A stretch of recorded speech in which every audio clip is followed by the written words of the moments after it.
This is No Kapp, the voice of the youth, and I'm your host, Gigi.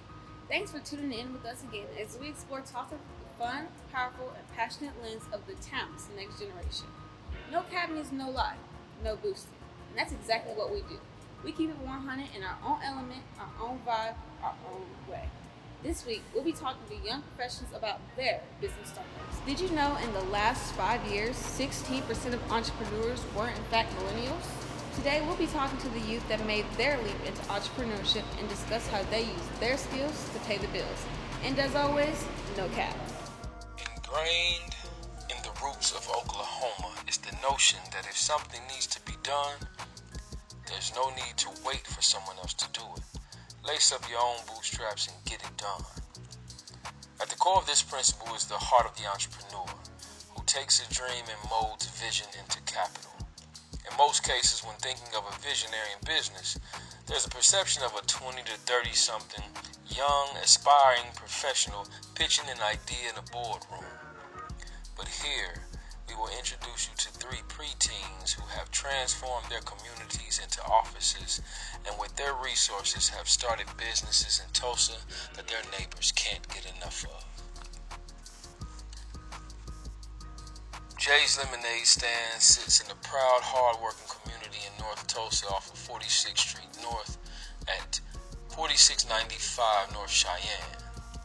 Now, driving up, you can feel a strong sense of cooperation as neighbors share this street with basketball goals, toys for toddler-aged children decorate front yards, and every third or fourth front door is cracked open just enough, holding eyes and silhouette of a gatekeeper into this village, confirming that good energy is brought into this village. 3/4 of the way down, a quaint one-story residence sits to the right.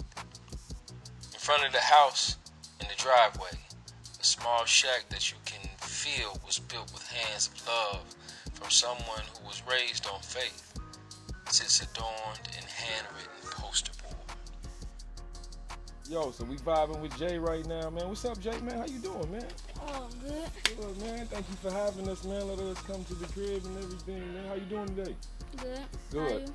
I'm good. Thank you for asking. All right, man. So, people been talking about the lemonade. We heard about it, man. So we came out here, man. Thank you for pouring me up a cup. I already got me a cup. Make sure y'all come grab y'all a cup. I'm Jaden.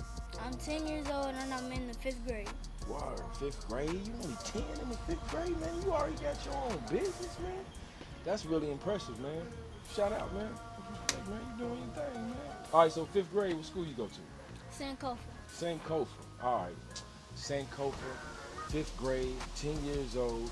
You got a lemonade stand, man. Tell us, all right, before we go any further, man, tell us a little bit about this lemonade, man. Tell us about it. As y'all know, it's just lemonade, but I can't tell y'all the secret recipe. But it still has the same ingredients. All right, well, I'm going to take a sip real quick. Let me see. Man, you can't tell us what else is in it. Did you make it or did your mama make it, Jay? Me. You made I it? made it. All right, my bad, man. I'm just messing with you a little bit. Okay, I got a question, though. You got this dope stand, man. I see you got the snacks over to the side and everything, and you right in front of the house. Hey, how long have you had this business, man? Having this for a month and a half now. Oh, so you just started. All right, so let me ask you a question.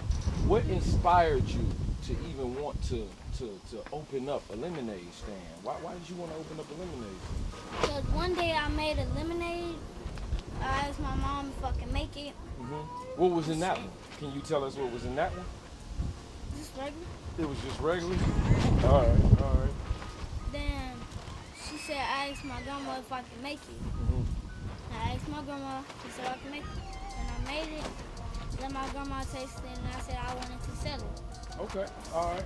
So, you've been open for a month and a half, and you said after just making some lemonade in the house one day that you just wanted to make your own lemonade and sell lemonade. So, did you envision a whole stand and everything like this? Like, tell me what you said. What was you thinking, man? I was just thinking of a regular lemonade, and I didn't think we was gonna get this yet. All right. So, I mean, it already feel like you've been out here for a while. So, tell me how's business going so far, man? Going real good today. All right, going good today. How many people have stopped by so far to buy some lemonade? Like 3 or 4. 3 or 4 today? That's pretty Yes, good. So in addition to lemonade, what else do you sell at the lemonade stand?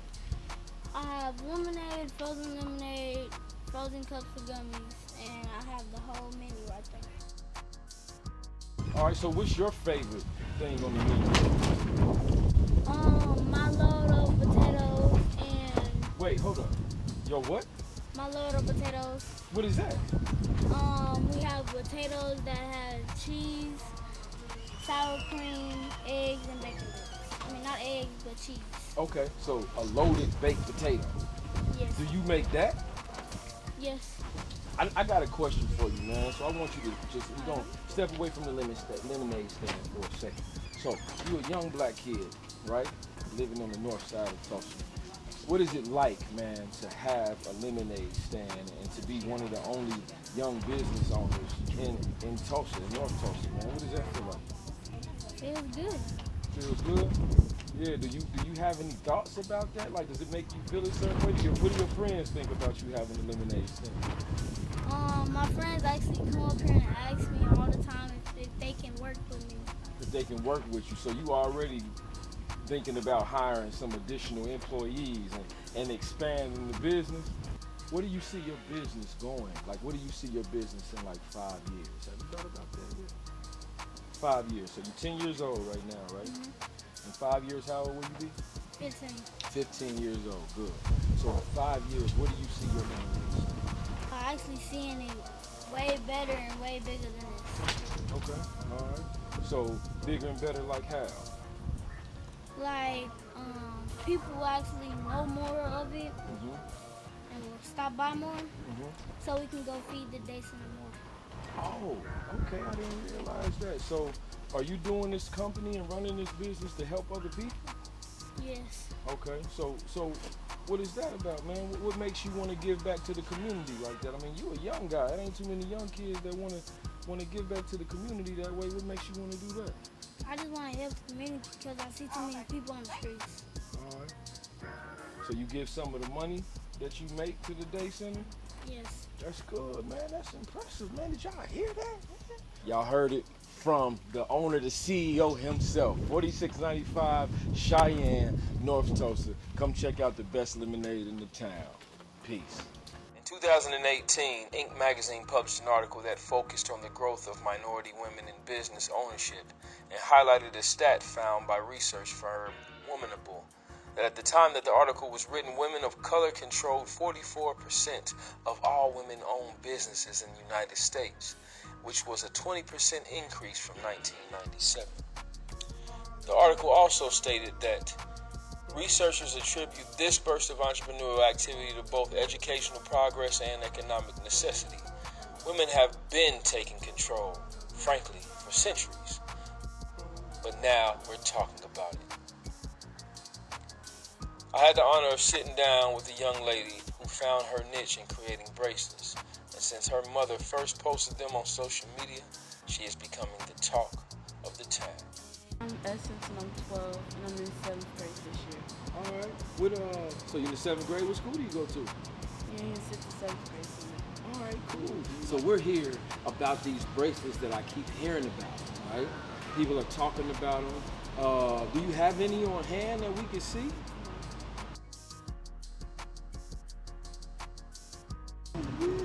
So, Essence, how did you start making bracelets?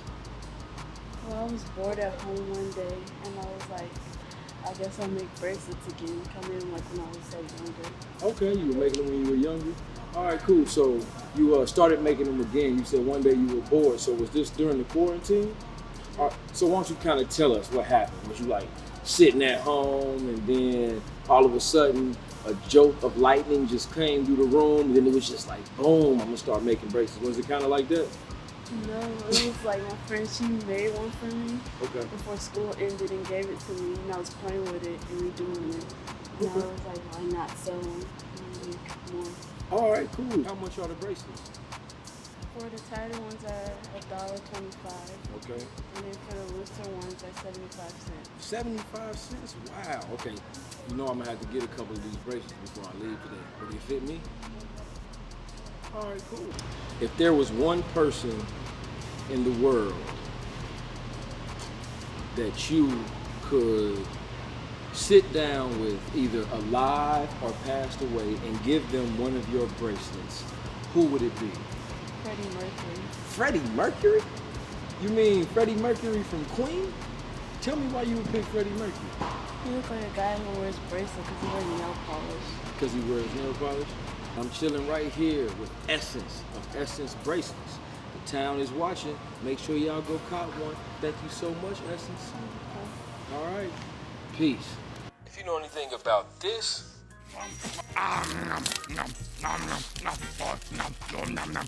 Cookie, me love cookie.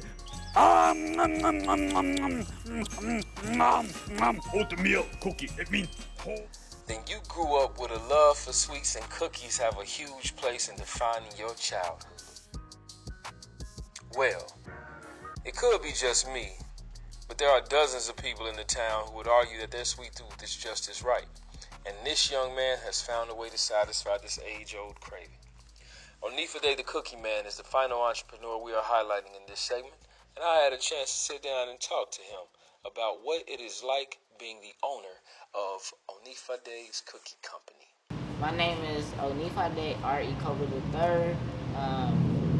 I'm 12. Some people think I'm 14. I'd be like, that's a compliment.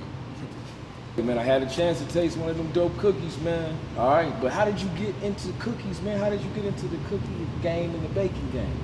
So I started when I was 6 years old. Okay. I wanted to go to Nigeria, visit my family, and see all that they do. It started as a fundraiser, and then somebody was like, shoot, this should be a business, so I've been a business ever since. Okay, cool. So started when you were 6, just to go to Nigeria. Is there something special about Nigeria? For us, it's like a rites of passage and everything. Going back? And your family is from Nigeria? Okay, all right, cool. So, what was the first cookie, man? Tell us, what was the first cookie was Snickerdoodle. All right, so how did it turn out? I mean, we know how amazing they are now, but how did the first cookie turn out? So people was like, it's okay. It can use a little bit more of this and that. So we kind of add a little bit of that, and it was like perfect, and it's been booming ever since. Nice. So how many cookies are on the menu now? I would say 16. Oh, 16. okay. I thought you was just gonna say about 5 or 10, but you got 16. Yeah. What are some of the flavors, man? What are some of the? So we got lemon white chocolate that we meant to bring today, but we didn't have the time and everything to do it. No problem. And key lime is our most popular ones. Butter, salted caramel pecan. I would say it's adult cookie because a lot of adults buy it. Okay. What's your favorite one, man? My favorite would be the salted caramel pecan. Oh, okay. Grown people cookie. All right. Cool. I'm cooling with the owner, the businessman, the entrepreneur, Onifade of Onifade's Cookie Company. Make sure y'all follow this young man. And again, thank you so much for having us, man. Peace. I also spoke with Onifade's mom, Isasei Amusan, who shared what it is like to have a young son with huge aspirations. How does this feel? How does it make you feel to have a son, a young black son who's already on his journey of entrepreneurship? How does this make you feel? It's been a very fun journey, with us both, me pushing, when he had his moments, but it's been amazing. He makes it easy. He's such a businessman. I mean, since the day he got here, he knew what he wanted to do. He's always been his own person, So, it's Well, there you have it. The future of Tulsa is looking mighty sweet.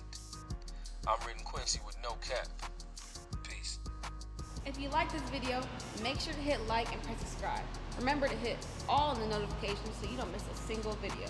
Again, I'm your host Gigi, and join us every other week on YouTube for No Kapp, the voice of the youth.